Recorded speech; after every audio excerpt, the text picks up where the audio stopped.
Wakey, wakey, Sleeping Beauty. It's time to get up. No, come on. Out of bed. I've got to get you to the radio station to give an interview. No, you can absolutely not bail on this. This station is one of the sponsors of your concert. Remember that, right? All right. Now, just for funsies, why don't we pretend that this is your job and you have to get up for work in the morning? Okay, thank you. I will just let you have your privacy, and I will see you in a few minutes.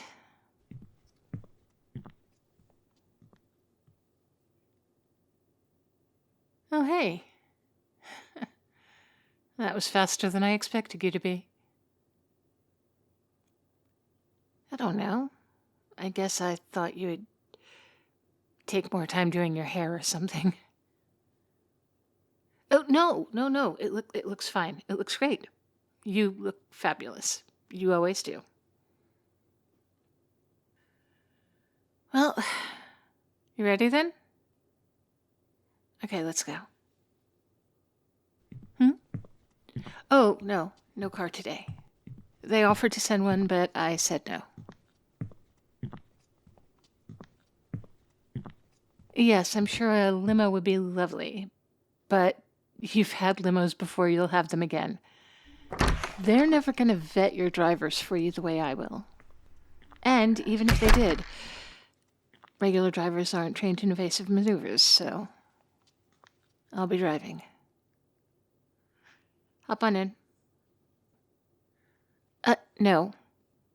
In the back, with the tinted windows. Thank you.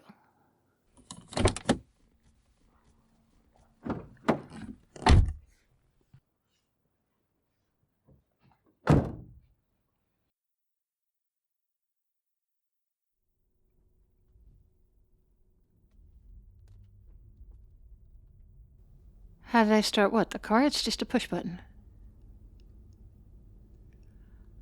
Oh. Being a bodyguard. Oh, there are some women. Not a lot, but it's silly, really, because we blend.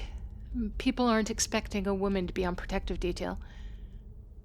Of course, a lot of bodyguards for celebrities are a little bit for show. Oh, well, it's partly a show of power, but it's also crowd control. Our first line of defense should always be to try to defuse a situation, but sometimes it helps to defuse a situation if you're polite and also obviously strong.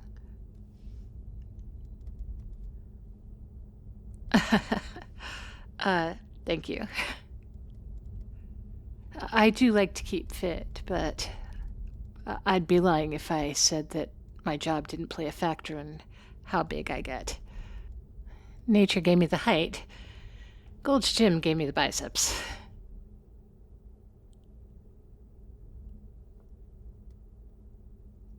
I'm sorry, how did I become a bodyguard? Oh, well, I trained. There's a course by the SIA in England. They teach surveillance and first aid, close protection, hostile situation training. Took some more in New York for protection driving, and Colorado for covert protection, executive protection, corporate security management. Oh, and it helps to speak a few different languages. Most celebrity clients want to travel. Or have to travel. Like you. I'll be with you when you go on tour.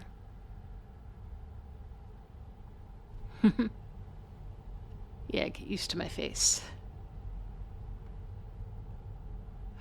Oh, I'm sorry, I didn't understand. You mean you wanted to know what made me want to be a bodyguard?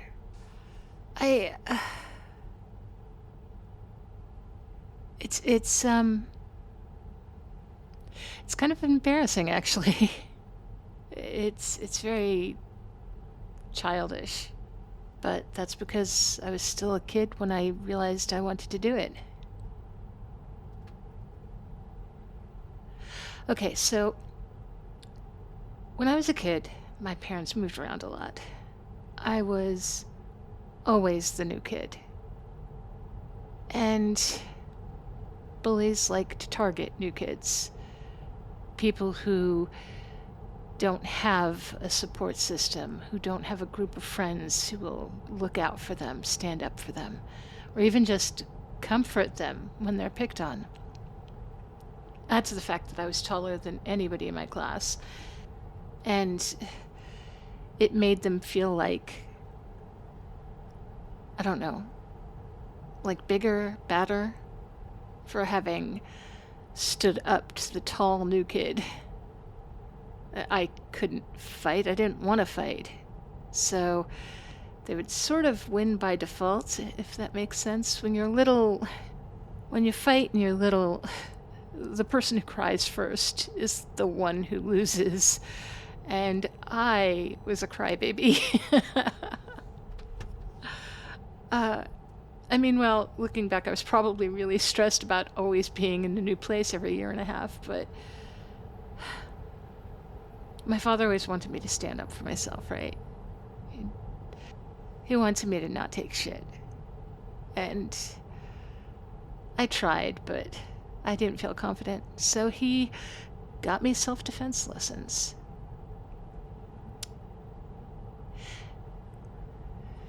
And so I wasn't confident with my abilities to fight, but I started to feel like I could take a hit if I needed to, right?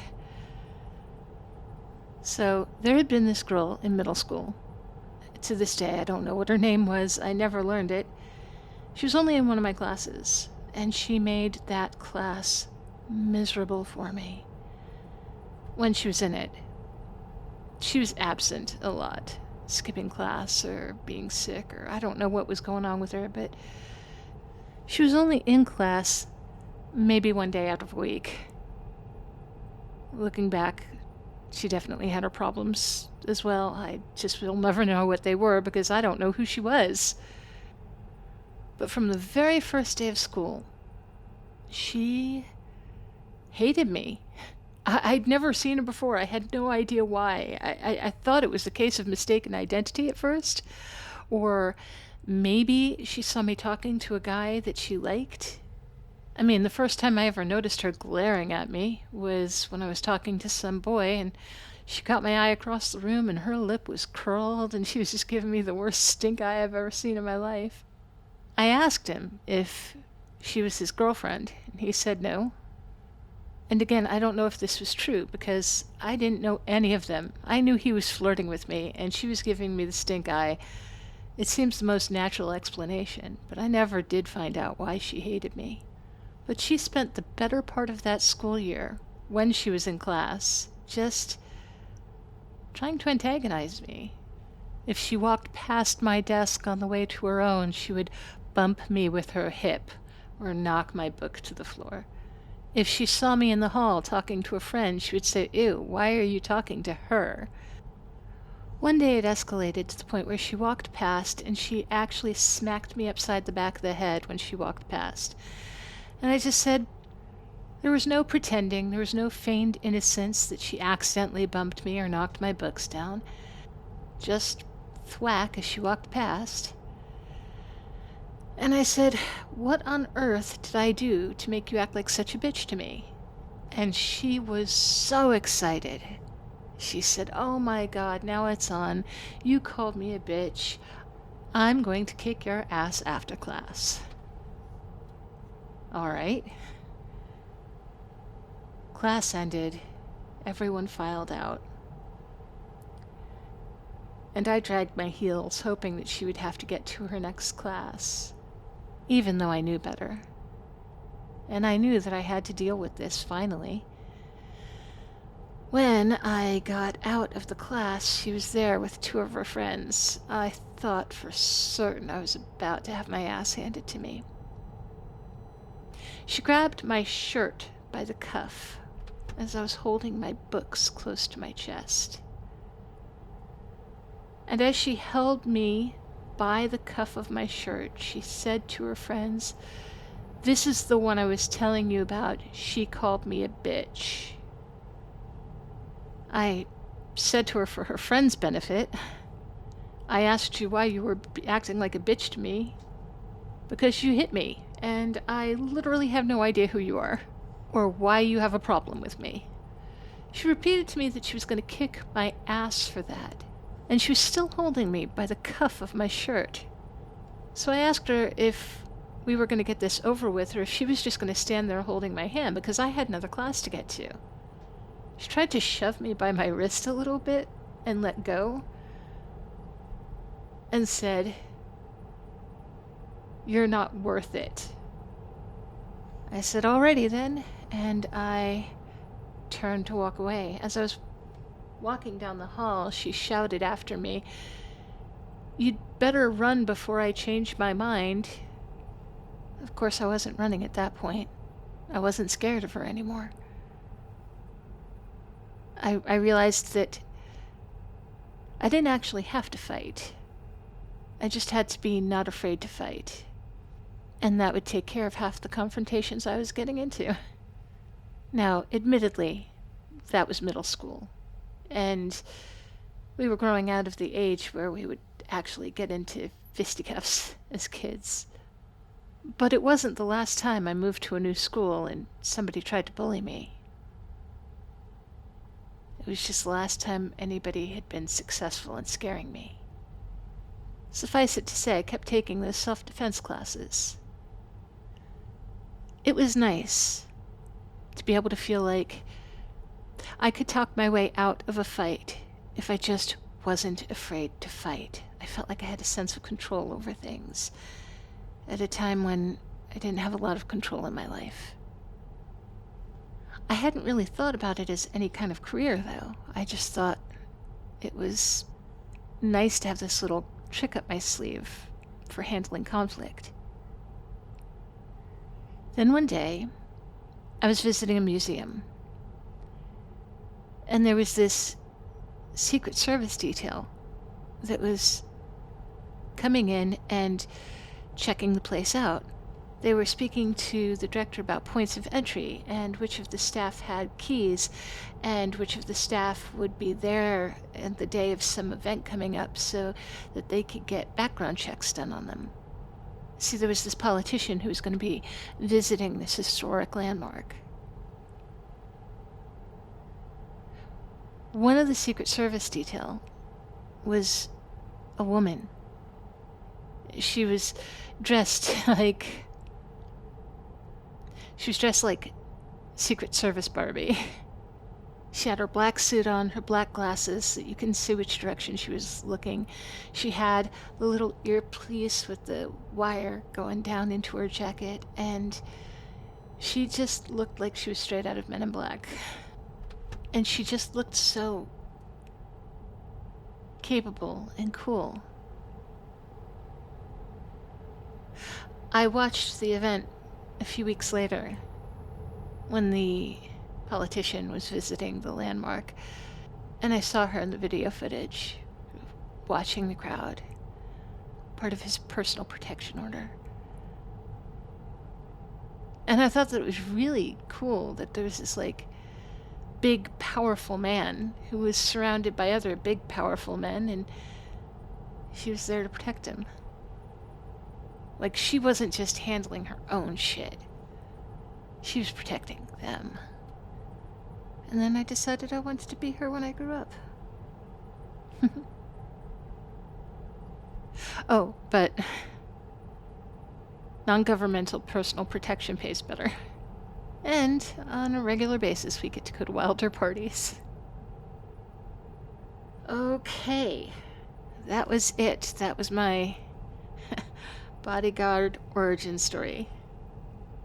I hope it entertained you, because I am out of personal anecdotes about being a bodyguard, and we are just about there anyway. Tell you what, on the way back, will you tell me how you decided you wanted to be a rock star?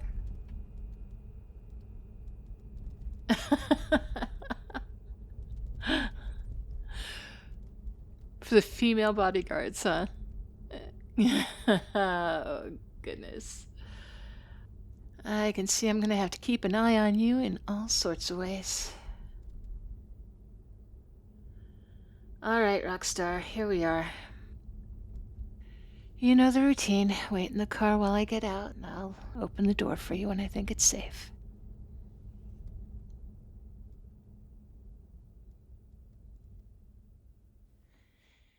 Hey, Cupcakes, how you doing today? I can't hear what you say, so that was a silly question, but I hope you're doing well. I'm doing well, aside from being up way past my bedtime in order to record this outro. But I get to take a moment to say thank you to everyone who is listening because I appreciate you. And it's kind of a nice way to end the day, thinking about the things that you're grateful for. It's not just a Thanksgiving thing. It doesn't have to be just a Thanksgiving thing. One of the things I'm grateful for are my Patreon supporters, and I would like to welcome DL. Thank you for joining us. Let's see, speaking of Patreon, let's see who is registering their most recent aliases with us today. There is who, for the love of the sport, must stay to witness the last glorious seconds of wakefulness slip away. Oh, how apropos. And there is also Duke is always down for a dreamy audio, no matter what time it is, even if it's at 2 in the morning. Oh, thank you very much, Duke. I will be awake with you for a moment. Force has changed his name to Nevertheless, She Persisted. I'm feeling a theme here. It's the Stay Up Past Your Bedtime theme. There's Nachtwaya, Just Being Me. Did I read that one before? I may have. Arriba my accent. Arriba la revolución y el día libre que nos brinda. Okay. Happy Revolution Day coming up. And as you stare into Dreamy's eyes, you unlock and are overwhelmed by the stories contained within. Take 10d10 psychic damage. That is from Bellamy, our dungeon master for D&D. Oh, wow! Jack changed his name to I burned my dictionaries and made you my language. Wow. And finally, there is Hunter Darkwolf changed his name to Biter Bartender. Yes, I have wine older than you. I have wine older than Rome. I tend a biter bar. If I can't give an ancient he ran out of space there. So we have to imagine what he might say. And in my mind, it's going to be like something really tawdry. Anyway, thank you guys so very much.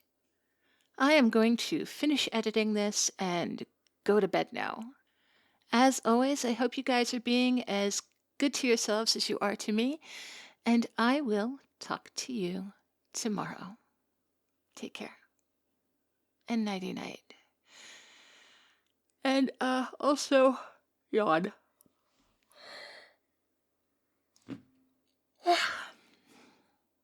Soon, I get to sleep soon.